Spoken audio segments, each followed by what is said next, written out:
నమస్తే, welcome to one TV news. ముందుగా బులెటిన్లో హెడ్లైన్ చూద్దాం.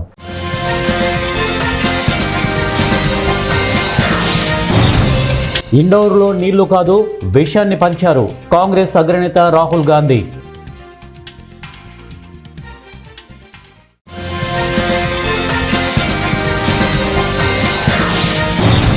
జీరామ్జీని వ్యతిరేకిస్తున్నాం, కూలీలను కార్పొరేట్లకు దారాదత్తం చేసే కుట్ర సీఎం రేవంత్ రెడ్డి.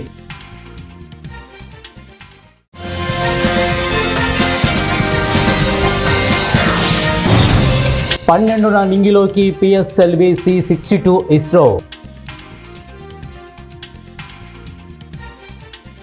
బులెటిన్లో డీటెయిల్స్ చూద్దాం. మధ్యప్రదేశ్లోని ఇండోరులో కలుషిత నీటి మరణాలపై కాంగ్రెస్ అగ్రనేత రాహుల్ గాంధీ తీవ్రస్థాయిలో మండిపడ్డారు. కేంద్రం ప్రధాని మోదీపై విమర్శలతో విరుచుకుపడ్డారు. ఇండోరు ప్రజలకు పంపిణీ చేసింది నీళ్లు కాదని, అది ముమ్మాటికి విషయమే అని ఆయన ఆరోపించారు. ఇండోరులో అతిసారం వ్యాపించి 5 నెలలు పసికందు సహా 10 మంది ప్రాణాలు కోల్పోవడంపై రాహుల్ ఆవేదన వ్యక్తం చేశారు. తాగునీటి పైప్ లైన్లలోకి మురుగునీరు ఎలా చేరింది, సమయానికి నీటి సరఫరాను ఎందుకు నిలిపివేయలేదు, ఈ మరణాలకు బాధ్యులైన వారిపై ఎప్పుడు చర్యలు తీసుకుంటారు అనే ప్రశ్నలకు సమాధానం చెప్పాలని అన్నారు. మహాత్మా గాంధీ జాతీయ గ్రామీణ ఉపాధి హామీ చట్ట స్ఫూర్తిని దెబ్బతీసేలా కేంద్ర ప్రభుత్వం వ్యవహరిస్తోందని తెలంగాణ ప్రభుత్వం శాసనసభలో ఆగ్రహం వ్యక్తం చేసింది.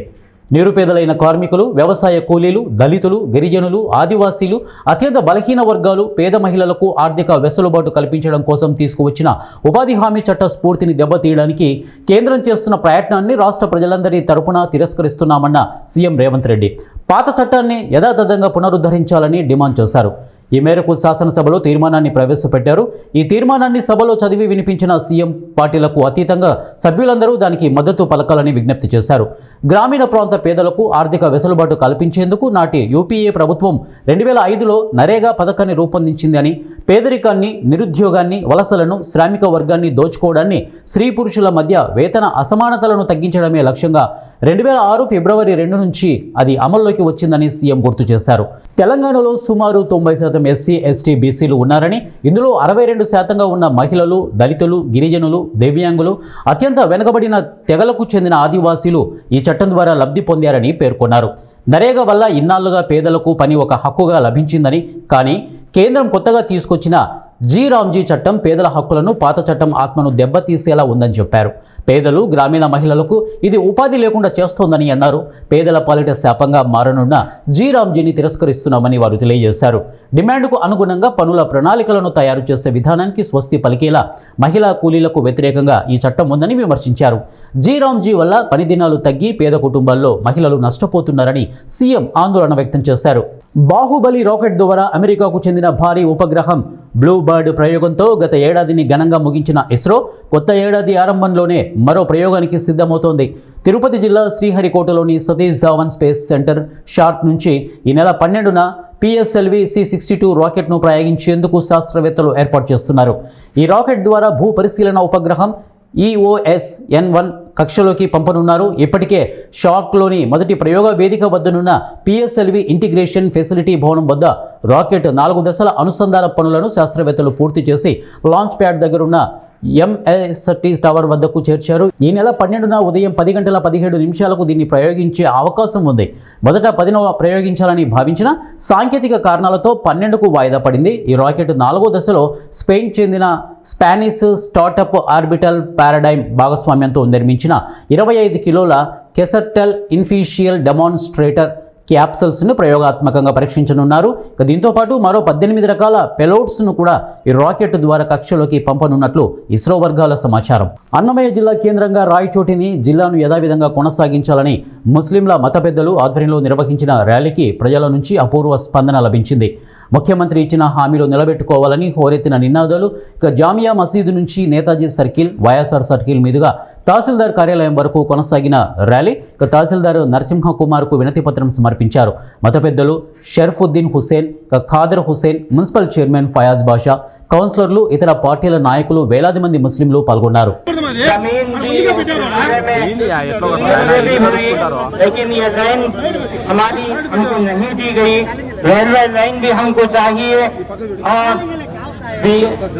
यूनानी मेडिकल कॉलेज भी हमको चाहिए और हमको जो स्पोर्ट्स का स्कूल है वो भी हमको चाहिए और इसी तरह से हमको यहाँ जो जो जरूरत की चीजें हैं वो सब चाहिए। आप अगर तरक्की देना चाहते हैं, आगे बढ़ाना ही चाहते हैं, कि आप इस सिलसिले में आप एक नजर से न देखें, पूरी नजर से देखें, पूरे आंखों से देखें। वैएसआर भी कहा करते थे रायचूड़ी हमारा एक आंख है, लेकिन हमको एक आंख से तरीके से नहीं देखा गया। और आपने वादा किया है, सीएम साहब ने वादा किया है कि हमको हमारा डिस्ट्रिक्ट बरकरार रखेंगे, लेकिन आप बरकरार नहीं रखा गया। हमको जो जो जरूरतें हैं वो सारी पूरी की जाए और हमको तरक्की में कोई रुकावट बाधा न डाले, यही हमारी दरख्वास्त है। हमको कम से कम ये तो करें, हमको कड़पे के साथ मिला दें, कड़पे के साथ बरकरार रखें, जैसा कि आपने राजमपेट को कड़पे के साथ मिलाया है और ये भी अन्नामया डिस्ट्रिक्ट में था, इसको कड़पे के साथ मिलाया गया है, तो हमको भी कड़पे के साथ मिला दिया जाए। यही हमारी पुरजोर अपील है, दरख्वास्त भी है, गुजारिश भी है। और इसी बात पर हम इत्तेफाक करते हुए आपसे दोबारा नजरसानी की तरफ तवज्जो दिलाते हैं। आप गौर करें, फिक्र करें, लोगों का जो आमतौर पे कहता था, इसका फैसला करने से पहले ये बात करना चाहिए था, यहाँ के लोगों को दिलजोई के लिए बात करना चाहिए था आपको। और एक चीज खासकर जो इस वक्त आयुष सिस्टम का यूनानी मेडिकल कॉलेज, गवर्नमेंट यूनानी मेडिकल कॉलेज जो रायचोटी के लिए कार्रवाई चल रही थी, अंडर पाइपलाइन था, 10 एकड़ जमीन यहाँ सैंक्शन हुई थी, वो गवर्नमेंट यूनानी मेडिकल कॉलेज को उदयपुर में शिफ्ट किया जा रहा है। इसकी अफवाहें भी गर्म है, उसमें जो है दिलचस्पी जिस लीडर की भी है, उससे भी आप हमारी दरखास्त ये है कि यहाँ जो है जो सैंक्शन हुआ है उसके साथ इंसाफ किया जाए और हमको जो है गवर्नमेंट यूनानी मेडिकल कॉलेज यहीं के लिए मुख्तस किया जाए और वहाँ के लिए दूसरे आयुष के यूनिट इंस्टीट्यूट हैं, वहाँ वो कोशिश करने के लिए हम भी आके आपका साथ देने तैयार हैं। मगर जो सैंक्शन हुई है उस चीज को यहाँ लाइए। और केंद्र विद्यालय स्कूल के लिए भी हम डिमांड रखे थे, यहाँ के वास्ते, यहाँ के बच्चों के पढ़ने के वास्ते एक और भी चीज रखे थे जो हमारे ऑनरेबल मिनिस्टर हैं स्पोर्ट्स के, उनके सामने भी हम बात रखे थे कि जो है हमारे को स्पोर्ट्स स्कूल चाहिए, यहाँ के बच्चों को स्पोर्ट्स की ट्रेनिंग के लिए स्कूल चाहिए। ऐसे डेवलपमेंट के काम करने के बजाय, हमारे को मौके मिलने के बजाय आप जो है कड़पे का जो है वो जो डिस्ट्रिक्ट था उससे अलग कर इस यहाँ के रायचोटी को डेवलप करने के वास्ते दिए थे। मगर और नाइंसाफी हो रही है, इस वक्त रायचोटी के निकाल कर मदनपल्ली हेडक्वार्टर बना दिया गया है, जो बहुत ही बर्दाश्त करने वाली बात नहीं है, क्योंकि हमको 70 या 75 किलोमीटर वो दूर पड़ता है रायचोटी से कड़पा, जबकि हमको 50 किलोमीटर 55 किलोमीटर पड़ता है। यहाँ जाना आना शुरू से रहा है, हमारी पैदाइश से पहले भी कड़पा आना जाना आसान रहा है, यहाँ मदनपल्ली जाना आना बहुत मुश्किल है। ये जो है सर्विसेज, कोई भी आदमी, गरीब आदमी हो या कोई भी आदमी हो, इसको जाने आने के लिए जो टाइम का वक्त जाय होता है यहाँ से जाने के लिए, वो बहुत ही कठोर होगा। हम आपसे दरख्वास्त करते हैं, ऑनरेबल चीफ मिनिस्टर साहब से दरख्वास्त करते हैं और यहाँ के मिनिस्टर से भी दरख्वास्त करते हैं और यहाँ के इंचार्ज एमपी के कंस्टिट्यूंसी के इंचार्ज प्रसाद बाबू से हम दरख्वास्त करते हैं कि आप जो है हमारी आवाज पहुंचाइए चीफ मिनिस्टर करने और हमको जो है हमारा जिला बरकरार रखने की कोशिश करवाइए। और जो है एक जिला बढ़ जाने से कोई मुसीबत आ नहीं जाती है सिस्टम में या एडमिनिस्ट्रेशन में, और आसानियां पैदा होती हैं। यानी डिस्ट्रिक्ट बनाने का నిరసన గళం తెలపాలనే ఉద్దేశంతో ఈ ర్యాలీ చేయడం జరిగింది। ఈ ర్యాలీ యొక్క ముఖ్య ఉద్దేశం ఏమంటే, గతంలో రాయచోటి జిల్లా కేంద్రంగా ఉన్న తర్వాత కొద్ది రోజులకు ముందే, అంటే ఎలక్షన్స్ ముందు గౌరవ ముఖ్యమంత్రి వారు రాయచోటికి వచ్చి జిల్లా కేంద్రంగా రాయచోటి తీయము, రాయచోటే ఉంటుంది కానీ మదనపల్లిని కూడా మేము జిల్లా చేస్తామని ఆ పొద్దు ఆయన వేల మంది ప్రజల మధ్యలో రాయచోటి ప్రజలకు హామీ ఇవ్వడం జరిగింది। ఆ తర్వాత కొద్ది రోజులకు మదనపల్లి యొక్క ప్రజల ఆకాంక్ష మేరకు మదనపల్లిని జిల్లా కేంద్రంగా ఏర్పాటు చేస్తున్నామన్నారు। అప్పుడు రాయచోటి నుంచి ఈ 3 నియోజకవర్గాలని తీయడం జరిగింది। ఈ సమయంలో నాకు అర్థమైన విషయం ఏమంటే, రాయచోటి ప్రజలు ఎంత అమాయకులు అనుకోవాలో తెలియడం లేదు, ఎంత కక్షకు గురైనారో, రాజకీయ కక్షకు గురైనారో కూడా అర్థం అవడం లేదు। ఎందుకంటే మీ నియోజకవర్గం, మీ కాన్స్టిట్యున్సీ జిల్లా కేంద్రంగా అలానే ఉంటుంది, మదనపల్లి కూడా అలానే ఉంటుందని చెప్పి నమ్మించి ఆ తర్వాత తీరామూరాకి ఇస్తే రాయచోటి రాజంపేట వారికి మళ్ళీ రైల్వే కోటర్ వాళ్ళకి దూరంగా ఉండాలి కాబట్టి వాళ్ళు ఒప్పుకోవడం లేదు, మీరు తీసుకొని పోయి మదనపల్లిలో కలుసుకోండి తీరామార తడిగుట్టతో గొంతుకు వచ్చారు. ఇంకొక విషయం ఏమంటే ఈ సినారియోలో మొత్తం ఏం జరిగిందంటే అన్ని ప్రాంతాల ప్రజల దగ్గర ప్రజాభిప్రాయ సేకరణ చేశారు.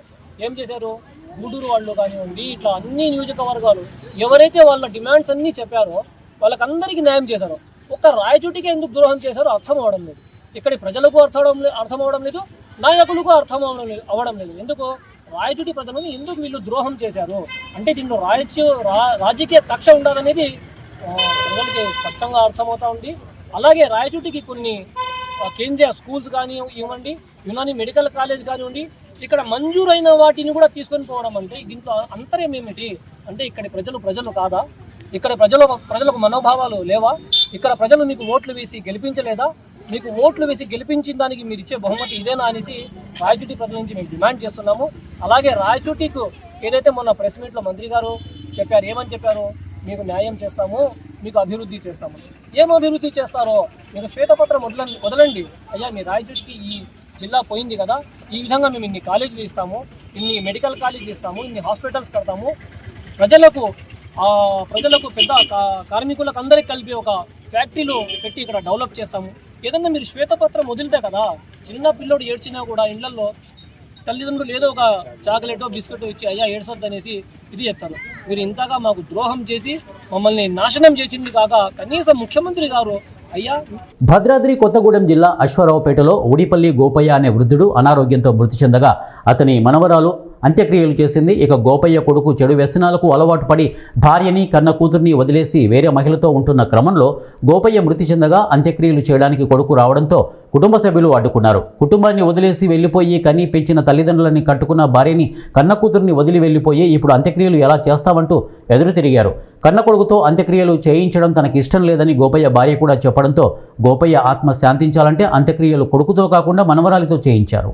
ఖమ్మం జిల్లా పెనుబల్లి మండలం గణేష్పాడు గ్రామ శివార్లోని కల్వట్టు వద్ద మేజర్ కాలువలో, ఇక వేంసూరు మండలం మద్దలగూడెం గ్రామంలో ఉన్న శ్రీ వివేకానంద పాఠశాలకు చెందిన స్కూల్ బస్ బోల్తా కొట్టింది. స్కూల్ నుండి విద్యార్థులను ఇళ్లకు తీసుకొని వెళ్తుండగా ఈ ప్రమాదం జరిగింది. ప్రమాద సమయంలో బస్సులో 100 మందికి పైగా విద్యార్థులు ఉన్నట్లు తెలుస్తోంది. డ్రైవర్ మద్యం మత్తులో ఉన్నాడని, ఉదయం కూడా మద్యం సేవించి ఉన్నాడని విద్యార్థులు ఆరోపిస్తున్నారు. ప్రమాదం జరిగిన వెంటనే అక్కడి నుంచి డ్రైవర్ పరారయ్యాడు.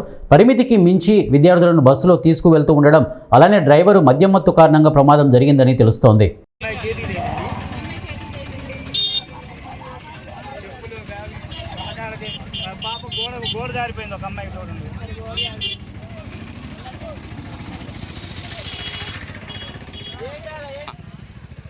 ఎట్లా పడిందమ్మా?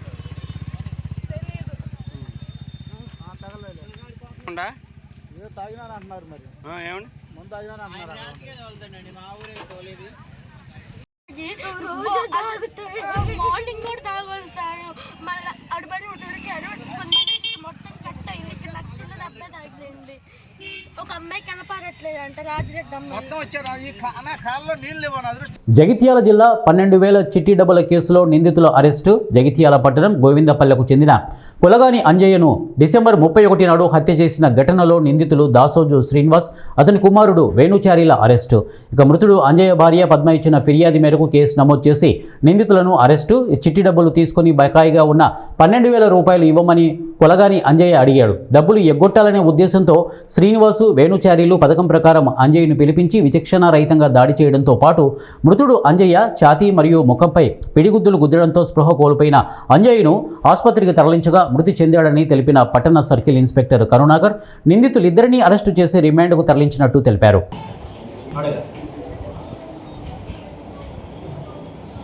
మొన్నటి రోజున అనగా డిసెంబర్ 31, 2025 రోజు సాయంత్రం రోజున జగిత్యాల పట్టణానికి చెంది గోవిందపల్లికి చెందిన కులగాని పద్మ భర్త పేరు అంజయ్య అన్న ఆమె ఇచ్చిన ఫిర్యాదు మేరకు తన భర్తను జగిత్యాల పట్టణంకి చెందిన బాసోజు శ్రీనివాస్ మరియు ఆయన కొడుకు వేణుచారి ఇద్దరు కలిసి తన భర్త దగ్గర చిట్టి డబ్బులు ఎత్తుకొని 12,000 రూపాయల చిట్టి డబ్బులు ఇవ్వలేదు అని అడుగుతుంటే చిట్టి డబ్బులు ఎలాగైనా ఎగ్గొట్టాలని ఉద్దేశంతో మరియు తండ్రి కొడుకు ఇద్దరు శ్రీనివాసు వేణుచారి ఇద్దరు కలిపి కులగాని అంజయ్యను వారి షాప్ దగ్గరికి పిలిపించి ఎలాగైనా చంపాలనే ఉద్దేశంతో ఇద్దరు పథకం ప్రకారంగా వేసుకున్న ప్రకారం ఇద్దరు కలిసి అక్కడ ఛాతీ పైన ముఖం పైన బిద్దుతూ ఛాతీ పైన కాళ్ళతో తన్న తర్వాత అక్కడ స్పృహ తప్పి పడిపోగా వెంటనే ఇద్దరు అది చనిపోయిన అనుకొని అక్కడి నుంచి పారిపోయారు. కులగాని అంజయ్య భార్య పద్మ ఇచ్చిన ఫిర్యాదు మేరకు బిఎన్ఎస్ సెక్షన్ కింద కేసు నమోదు చేసి దర్యాప్తు చేపట్టి ఈరోజు ఏలూరు నగరంలోని 150 సంవత్సరాల చరిత్ర కలిగిన పడమర వీధి శ్రీ గంగానమ్మ జాతరలో భాగంగా స్థానిక ఆచార సాంప్రదాయాలను గౌరవిస్తూ అమ్మవారిని విశ్వసిస్తూ గుంటూరు ఆక్స్ఫోర్డ్ విద్యాసంస్థల తరపున అమ్మవారికి ఎంతో ఘనంగా సారెని సమర్పించారు. ఈ కార్యక్రమంలో సుమారు 100 మంది మహిళలు పాల్గొని పసుపు కుంకుమ చీర సారలతో రకరకాల స్వీట్లతో మేళతాళాలతో అమ్మవారికి ఊరేగింపుగా నైవేద్యాలను సమర్పించి హారతులు పెట్టారు. ఈ కార్యక్రమంలో రీజనల్ ఇన్ఛార్జి ఉమారాణి ఆధ్వర్యంలో మరియు Oxford school principal Sharada, Sunil Kumar, సుధాకర్లు పాల్గొన్నారు. ఈ రోజు ఏలూరులోని పడమర వీధిలో ఉన్న గంగానమ్మకు 7 సంవత్సరాలకు ఒకసారి జరుపుకునే జాతర నిమిత్తం మా ఆక్స్ఫర్డ్ విద్యా సంస్థల నుండి సారిని సమర్పించడం చాలా ఆనందంగా ఉంది. స్థానిక సంప్రదాయాలను, స్థానిక ఆచారాలను గౌరవిస్తూ ఆ అమ్మను విశ్వసిస్తూ ఈ సారిని సమర్పించడం చాలా సంతోషంగా ఉంది. ప్రకృతి వైపరీత్యాల నుండి, అంటువ్యాధుల నుండి ఏలూరు నగరం ప్రజలను కాపాడుతూ అందరికీ ఆయురారోగ్యాలను సమర్పిస్తున్న తల్లని తల్లికి 7 సంవత్సరాలకు ఒకసారి జాతరను చేస్తూ ఉంటారు. ఈ జాతరకు ప్రతి సంవత్సరం వలస పక్షులు వాటి గూటికి చేరుకున్నట్టుగానే 7 సంవత్సరాలకు ఒకసారి ఏలూరు ప్రజలందరూ ఎక్కడ ఉన్నా సరే ఈ జాతర సమయంలో వాళ్ళ సొంత ఇంటికి వచ్చి అమ్మవారిని పూజించడం ఆనవాయితీగా ఉంది. మేమందరం కూడా ఆక్స్ఫర్డ్ విద్యా సంస్థల తరఫు నుండి ఈ సారిని సమర్పించడం చాలా చాలా సంతోషంగా ఉంది. ప్రజలందరినీ చల్లగా చూసే తల్లి మా ఆక్స్ఫర్డ్ విద్యా సంస్థల నుండి మా యొక్క తల్లిదండ్రులను, విద్యార్థులను, మా ఉపాధ్యాయులను, మేనేజ్మెంట్ ని చల్లగా చూస్తుందని విశ్వసిస్తూ ఆమెను కోరుకుంటూ ఉమారాణి, రీజనల్ ఇన్ఛార్జ్, ఆక్స్ఫర్డ్ విద్యా సంస్థలు. ఏలూరు నగర ప్రజలకు జాతర శుభాకాంక్షలు. అందరూ బాగుండాలి, అందులో మేముండాలి. మార్కాపురం జిల్లా దోర్నాల ఆత్మకూరు రహదారిలో ఓ కారు బోల్తా కొట్టింది. ఈ ప్రమాదంలో కారులో ఉన్న భరత్ అనే వ్యక్తి మృతి చెందాడు. నందికొట్కూరుకు చెందిన భరత్ తన స్నేహితులతో కలిసి కారులో ఒంగోలు వెళ్తుండగా దోర్నాల ఆత్మకూరు రహదారిలో కారు అదుపు తప్పి రోడ్డు పక్కన ఉన్న వాగులోకి దూసుకెళ్లింది. దీంతో కారులోని భరత్ తీవ్రంగా గాయపడి మృతి చెందగా మిగిలిన 4 స్నేహితులకు గాయాలయ్యాయి. దోర్నాల పోలీసులు కేసు నమోదు చేసి దర్యాప్తు చేస్తున్నారు.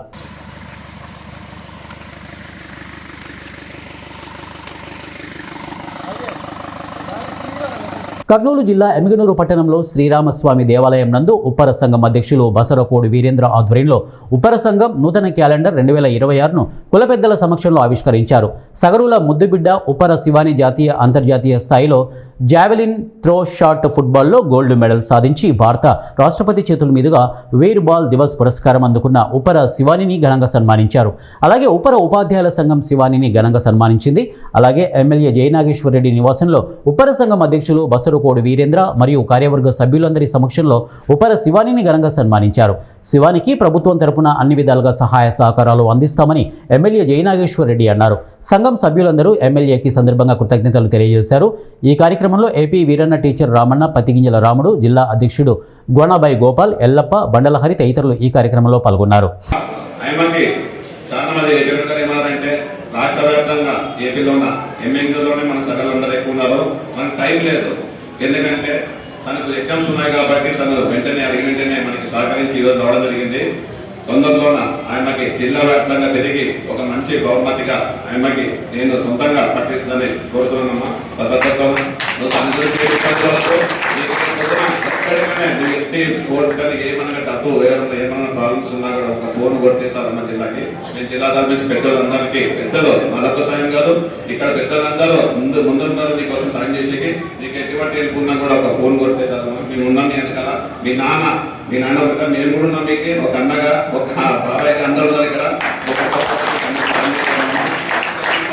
గ్రామంలో ఒక కూరగాయల వ్యాపారం చేస్తున్న వాళ్ళ తండ్రి కూరగాయల వ్యాపారం చేస్తూ ఒక బిడ్డ తను ఏం చేయాలనుకున్నా కూడా సపోర్ట్ చేస్తూ తనకి ఈ స్థాయికి తీసుకొచ్చిన ఈరప్ప గారికి ఆయన కూడా మేము ధన్యవాదాలు తెలియజేస్తున్నాం. మా సకల కులానికి మంచి పేరు తెచ్చాం. మీ బిడ్డని మంచి స్థాయిలో నిలబెట్టడానికి మరొకసారి మా సకల సంఘం తరఫు మీకు కృతజ్ఞతలు తెలియజేస్తున్నాము. మీరు రీసెంట్గా నేను దుబాయ్ వెళ్ళాను యూత్ ఏషియన్ గేమ్స్కి. అక్కడ 4th ప్లేస్ వచ్చింది. ఇంకా 26th డిసెంబర్కి నేను ప్రెసిడెంట్తో అవార్డు తీసుకున్నాను. అంటే నేను ఎప్పుడు తీసుకుంటే అనుకోలేదు. అక్కడ మేడం నా పేరు చెప్పడం, హొసూర్ ఉప్పర శివాని అని చెప్పడం, ఉప్పరాని వినిపించడం, ప్రెసిడెంట్ మేడం ఉప్పరాని అని చెప్పడం అంటే చాలా గర్వంగా అనిపించింది.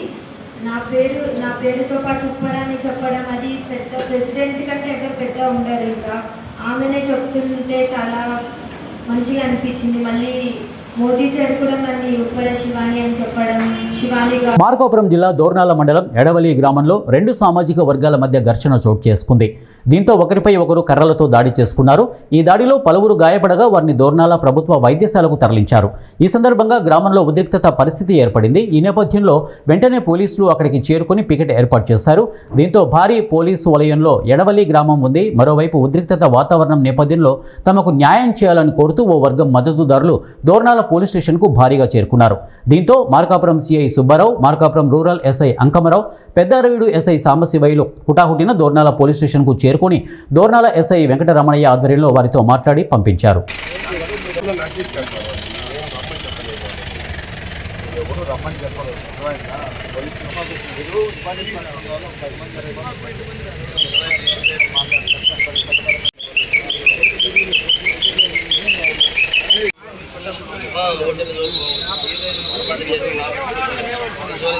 వచ్చింది దాన్ని సామరస్యంగా పరిష్కరించుకోవాలి. కానీ బులెటిన్ ముగించే ముందు హెడ్లైన్స్ మరొకసారి.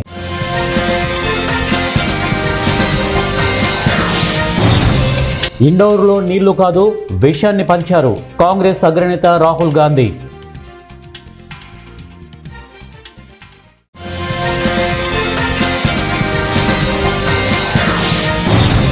జీరాంజీని వ్యతిరేకిస్తున్నాం, కూలీలను కార్పొరేట్లకు దారాదత్తం చేసే కుట్ర, సీఎం రేవంత్ రెడ్డి.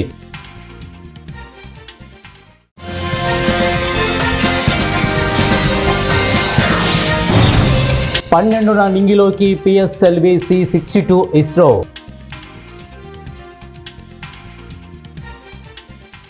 ఇవి బులెటిన్ అప్డేట్స్. నెక్స్ట్ బులెటిన్లో కలుద్దాం. Until then keep watching 1TV news.